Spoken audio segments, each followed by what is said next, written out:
చందు చెప్పమా. వర్షం పడుతుంది కదా, మంచి డ్రెస్ కొన్నాను రా, ఎలా ఉందో చెప్పాలి, వేసుకొని వస్తాను. సరే వేసుకురా మా వచ్చేద్దాం. చందు చెప్పమావా. ఎట్టుందిరా డ్రెస్? సూపర్ ఉంది మావా, చాలా బాగుంది. ఎంత పడింది మావా? 250 రా. అవునా, ఇంత బాగుంటుంది అని అనుకోలే మావా. మామూలుగా ఈ చిన్నపిల్లలు వెండి గొలుసులు దెంగేసి ఉన్నట్టున్నావు కదా.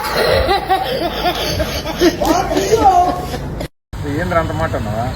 నిజమే కదా, నీ దాంట్లో సరిపోదు మావా, అలాంటి యూత్కి బాగుంటుంది అది. కావాలంటే ఇటీ నేను ఒకసారి వేసుకుని వస్తా. వేసుకుని చూడరా. ఇప్పుడు మావా ఎట్టుందో నాక భలే ఉందిరా అల్లుడు. చెప్పాను కదా మావా, మా అలాంటి యూత్కే బాగుంటుందని. బాగుందిరా, అందుకే ఇలాంటి వాటి తీసుకోకూడదు. నాకు ఎంత అందంగా ఉందో. బాగుందిరా. థ్యాంక్స్ మావా, నాకు ఇవ్వచ్చు కదా. లేదు లేదు అల్లుడు, ఇందాక నువ్వు నాకు చెప్పావు చూసావా, అవును మావా. దానికంటే నాకు ఇప్పుడు ఇంకోటి వస్తుంది అల్లుడు. ఏంది మావా అదే? ఈ డ్రెస్ కి నీకు ఎట్టుందామంటే ఈ కొద్దిగా వాళ్ళ కజ్జికాయలు అమ్మేవాడు ఉన్నాడు. అదేంది మావా? అంతే కదంటారు అయితే. అరే నీ అబ్బా.